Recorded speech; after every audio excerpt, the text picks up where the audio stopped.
வணக்கம். சற்று முன் கிடைக்கப்பெற்ற மிக முக்கியமான செய்தி ஒன்று வெளியாகியுள்ளது. எடப்பாடி உடனடியாக ராஜினாமா செய்ய வேண்டும். அதிமுகவின் நிர்வாகிகள் பெரும்பான்மையான தொண்டர்கள் கூண்டோடு 75% தாவேகாவின் பக்கம் சென்றுவிட்டார்கள். எடப்பாடி பழனிசாமி அவர்களுக்கு வேறு வழியே கிடையாது. உடனடியாக ராஜினாமா செய்ய வேண்டும் என்று அதிமுகவின் உண்மையான ஒவ்வொரு தொண்டர்களும் அவைத்தலைவர் தமிழ்மகன் உசேன் அவர்களுக்கு கடிதங்களை எழுப்பியுள்ளனர். வருகின்ற 24ஆம் தேதி அதிமுகவின் தலைமை அலுவலகத்தை முற்றுகையிடக்கூட அளவிற்கான போராட்டம் நடைபெறும். அதற்கு முன்பாக அதிமுகவின் செயற்குழு பொதுக்குழுவை தற்பொழுது அறிவிக்க வேண்டும். தற்பொழுது இருக்கக்கூடிய அதிமுகவின் முன்னாள் அமைச்சர்கள், மூத்த நிர்வாகிகள், மாவட்ட செயலாளர்கள் பெரும்பான்மையானோர் தாவேகாவின் பக்கம் சென்று விட்டார்கள். தற்பொழுது களத்தில் நாங்கள் எப்படி வேலை செய்வது? நேரடியாக நீங்களா எங்களது பகுதிக்கு வந்து ஆய்வுகளை மேற்கொள்வீர்கள்? நாங்கள் யாருடைய தலைமையின் கீழ் செயல்பட வேண்டும்? புதிதாக நியமிக்கப்பட்டவர்கள் நிச்சயமாக அதற்கு சரிப்பட்டு வரமாட்டார்கள்.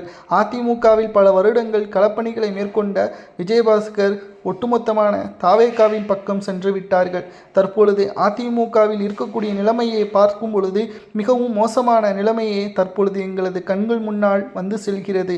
அதிமுகவில் எடப்பாடி பழனிசாமி அவர்கள் செய்த மிகப்பெரிய தவறு, பதவியிலிருந்து அனைவரையும் நீக்கி பிற கட்சியில் செல்வதை சிரித்தபடியே வேடிக்கை பார்ப்பதை ஏற்றுக்கொள்ள முடியாது. மக்கள் நிச்சயம் அதிமுகவை வெறுக்க ஆரம்பித்து விட்டார்கள். அதிமுகவில் நீங்கள் இனியும் பயணித்தால் நிச்சயமாக இன்னும் இருக்கக்கூடிய நிலைமையை விட மிகப்பெரிய அளவிலான தோல்வியே அதிமுக தழுவக்கூடிய வகையில் அமைந்துவிடும். உடனடியாக பொதுச்செயலாளர் பதவியை ராஜினாமா செய்யுங்கள் என்பதற்கேற்ப தொண்டர்கள் பேசும் பொருளாக கடிதங்களை அவைத்தலைவர் தமிழ்மகன் உசேன் அவர்களுக்கு எழுதியுள்ளனர்.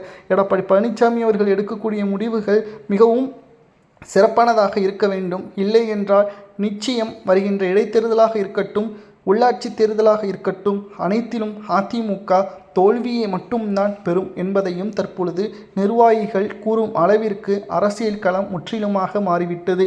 புதிதாக நியமிக்கப்பட்டவர்கள் அரசியல் என்றால் என்ன என்பது தெரியுமா? எந்த இடத்தில் எப்படி பேச வேண்டும், களப்பணிகளை எப்படி மேற்கொள்ள வேண்டும்? இதற்கு முன்னால் இருந்த மாவட்ட செயலாளர்கள் தான் அதற்கு தகுதியானவர்கள்.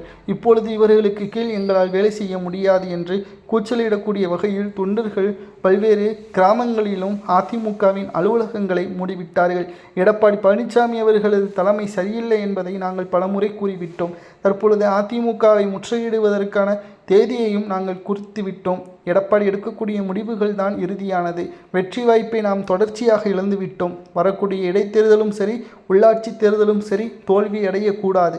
வெற்றி மட்டும்தான் நாம் பெற வேண்டும் என்பதை நிர்வாகிகள் கூறுகிறார்கள். எடப்பாடி ராஜினாமா செய்ய வேண்டும் என்று தொண்டர்கள் முழக்கமிடுவது சரியா தவறா என்பதை கமெண்ட் வாயிலாக கூறுங்கள். நன்றி, வணக்கம்.